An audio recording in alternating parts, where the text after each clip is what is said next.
Okay guys, so kita boleh lihat kat sini contoh seterusnya macam mana kita nak buat star rating.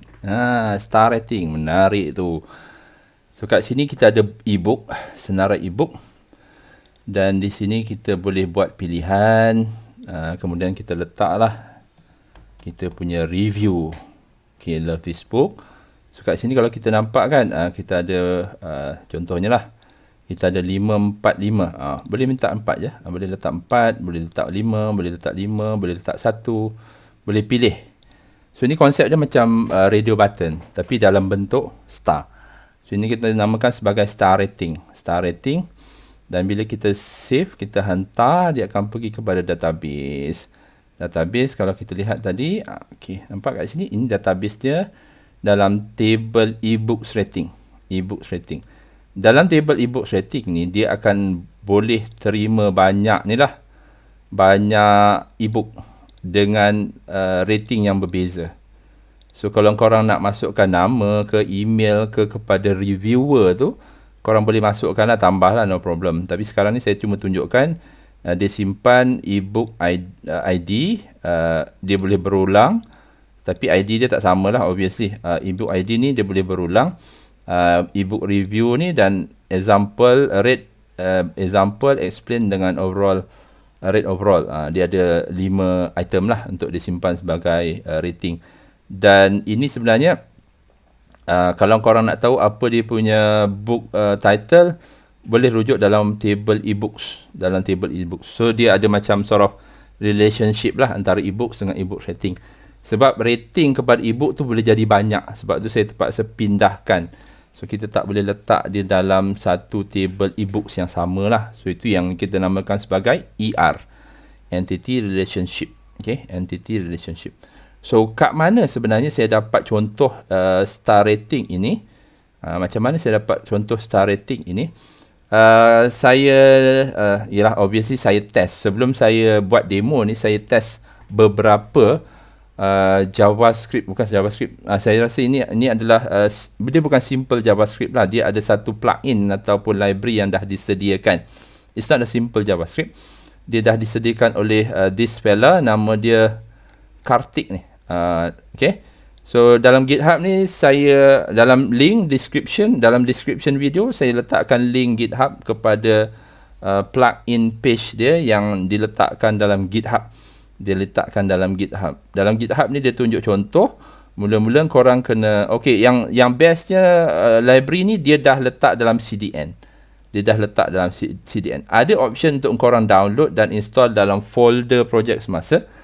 Tapi yang ni lagi bagus lah sebab dia boleh load ke dalam load melalui CDN. So bila kita nak employ satu-satu plugin, satu obviously korang nak ni lah, nakkan dia supaya open source. Okay, sebab well mungkin tak ada budget untuk bayar lagi, sebab ni bukan project enterprise, ini adalah project FYP kan.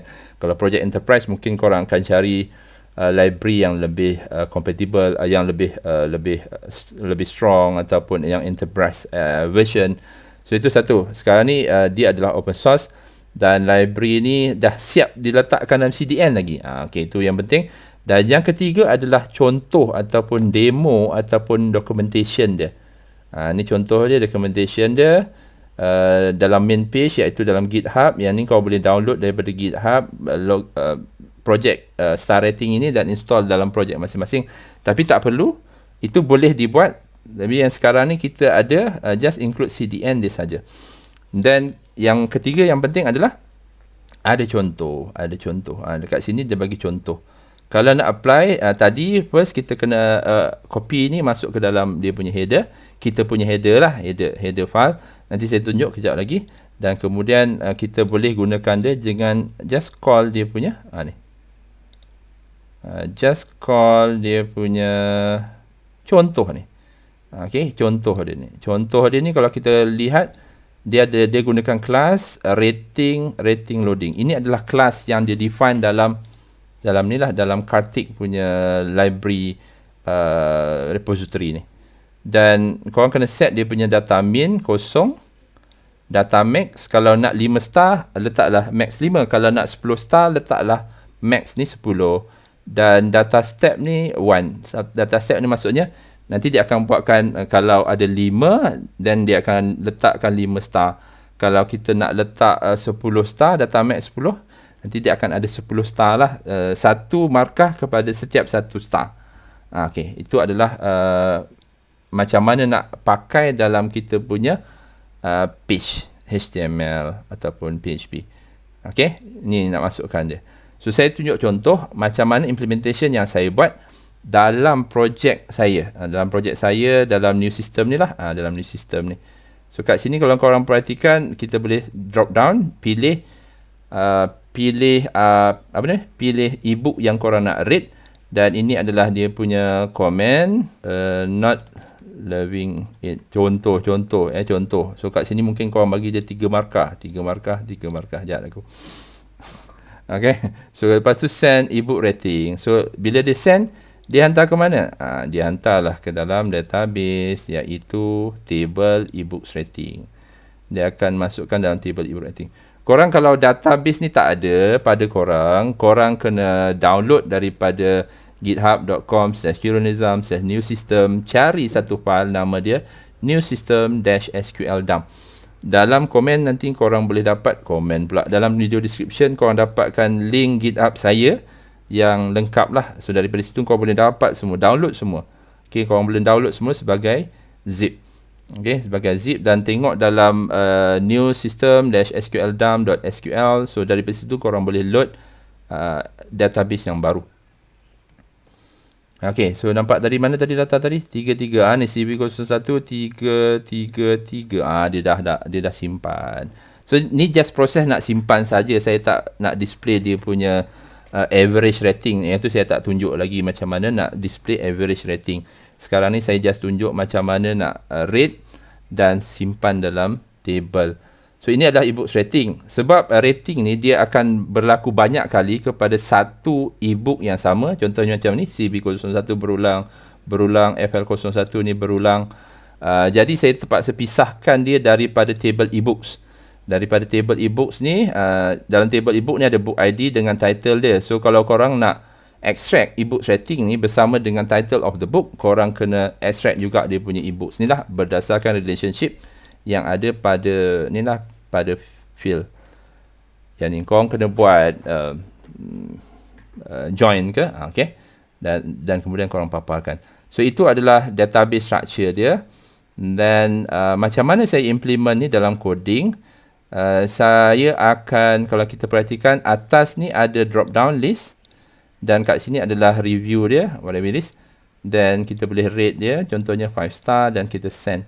So macam mana kita nak buat drop down untuk ebooks ini? Just yang ini macam biasa. Korang boleh dapat daripada page ebook ebook-star-rating-form.php, yang mana yang atas ni adalah saya akan fetch data daripada table, fetch semua record daripada table ebook, okay, daripada table ebooks. Dan kemudian saya buat dalam drop down ni lah. Okay, sebab ada select ni kan, ada select. So saya letak senarai setiap satu record daripada ebook itu dalam bentuk drop down ataupun drop down option item ni. Okay, ni macam biasalah, korang kena ada SQL. Mana SQL dia? Ni SQL kat atas. Lepas tu database. Yang ni saya tak nak explain lah, benda ni kita dah explain sebelum ni, dalam video-video sebelum ni. Sebab ni adalah T33. Sebenarnya kalau video untuk yang macam mana nak buat database semua tu, ada dalam video sebelum-sebelumnya, yang korang boleh rujuk dalam video-video sebelumnya. Okay, so ini adalah macam mana nak buat drop down untuk senarai ebook. Dan kemudian kita akan ni, kita ada 3 set of star. Satu, cool explanation of the ebook. Kita bagi rate dia, okay, kita ada data min 0, 5, 1 seperti dalam contoh yang disertakan dalam Kartik punya page, documentation page. Ni nampak tak? Ni dia, kita bagi nama, kita bagi name. Ini yang data-data ni akan disubmit kepada server. So yang ID ni untuk JavaScript punya usage lah. So no problem, kalau ada, tak ada saya rasa okay. Kalau ada pun okay. Dan kita submit lah macam biasa. Ini adalah submit form. Dan semua data-data ni dia akan bagi markah lah. Kalau user tekan 3 button, dia akan submit 3.